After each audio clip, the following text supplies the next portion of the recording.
Alright, sorry about that, ladies and gentlemen. Right now we're filming with our phones till we get some good equipment once we start getting, some money inflow from the business.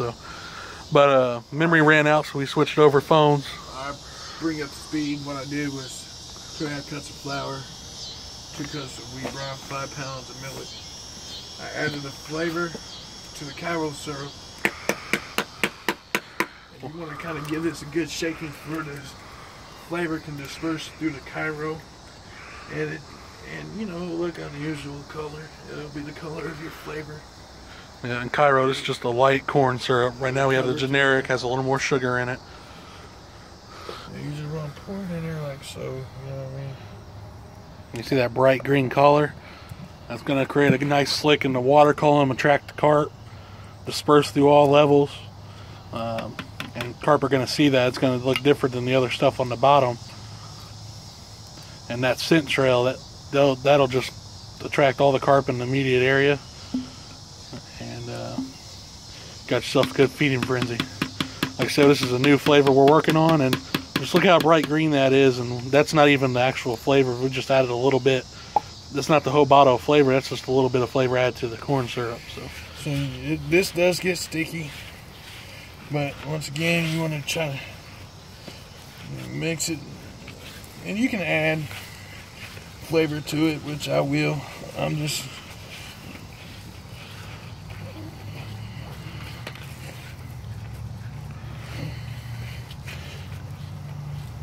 getting the top layer going.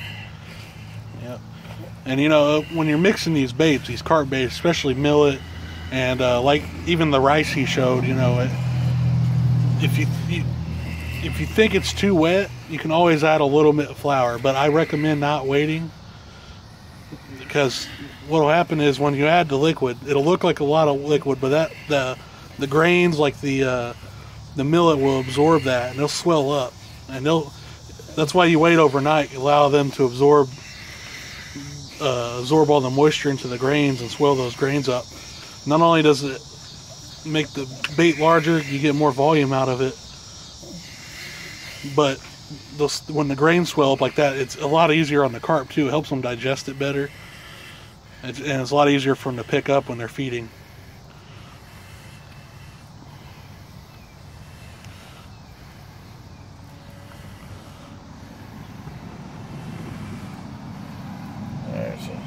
What I'm doing is just kind of cleaning off my hands a little bit.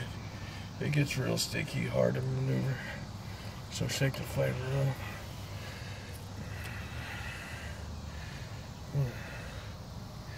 Give it some nice coating. You want to always check your bottle. I'm about right there with my bottle. I want to add a little bit more to it. I'm a flavor guy, always have been. The bottle's about right there. Add a little bit more.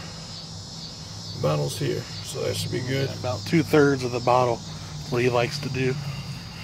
Sometimes 3/4, depending on what it is. Look how green that is now. Oh yeah, that's really getting green now. Starting to look like some old Nickelodeon slime or something. Now you want to make sure you cover all of your dry. Like with millet, it's best to do it in a bigger container. That way you can do it, but I didn't have one available at the time, so I got a bucket, good old bucket. Yeah, I wish you guys could smell this right now, because I don't want to tell you what it is yet, but it's starting to smell like something Grandma used to make. Smells good. And, if it smells good to us, that's great, but you gotta think, to a carp sense of smell is easily 10 times what ours is, especially in the water. That scent's even stronger. Water's a lot stronger of a scent carrier than air is, so the carp is just gonna go crazy over this.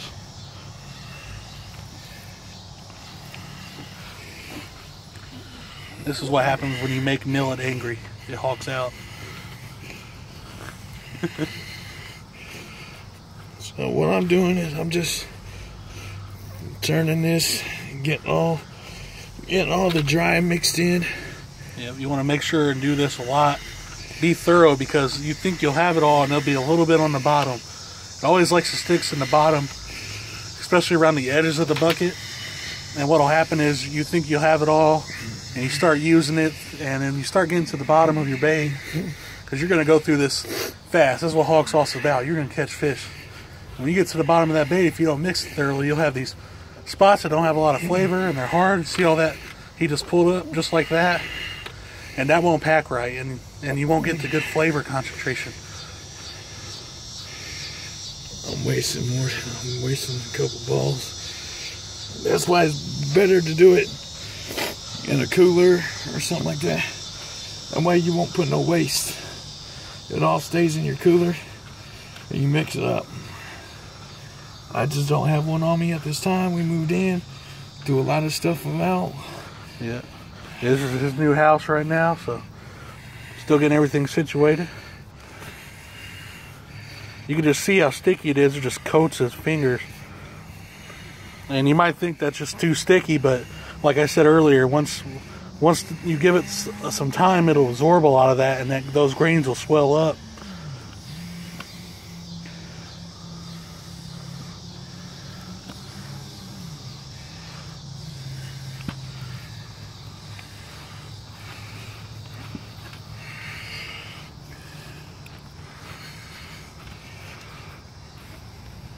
Good thing Samantha ain't here, she'll kill me.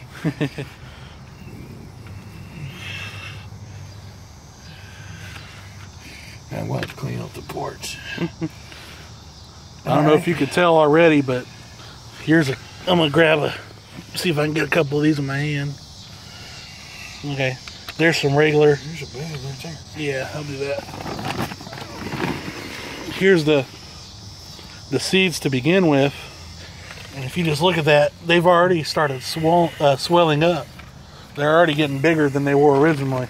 They just absorb those moistures up and absorb all the moistures. And when it absorbs enough and it starts splitting a little bit, that's even better, because then you get all the glutens and the natural oils and stuff in the grain out.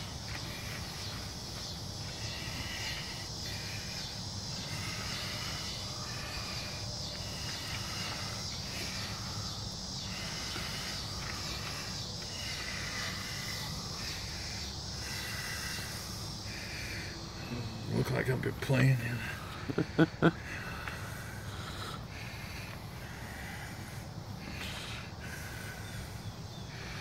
Alright, boys and girls, this takes about, some people say it takes 24 hours. Some people do it less. There's different setup processes. But mine usually takes about 32 hours to set up.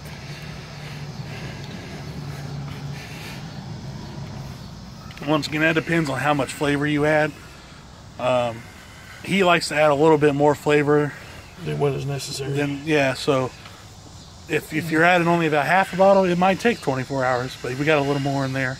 And we're not going fishing for about 2-3 days, so it'll give it plenty of time to sit up and absorb everything, and so it's going to be good. I'm in a hurry because we're running out of daylight. I was supposed to do this earlier, but I had Samantha put me on some house chores. So this is why I'm running behind on this. But that's pretty much it. You just had, once again, I'll go over their ingredients list with you.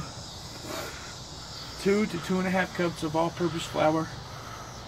You want 2 cups of wheat bran, wheat germ.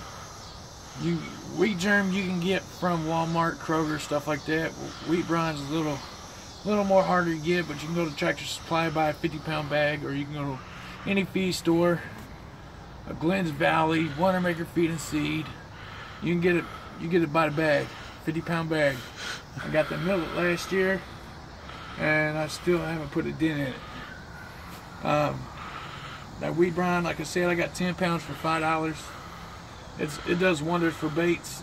You can add it to, just not to millet, you can add it to oats, you can add it to soybean, you can add it to millet, soybean, oats. You can add it to all that, and it makes a good breaker. It makes it pack like a brick, breaks down like a champ. Alright, boys and girls, this is my millet. I'll show you later on the setup process and what I have to do. to get it ready. See, it ain't ready yet.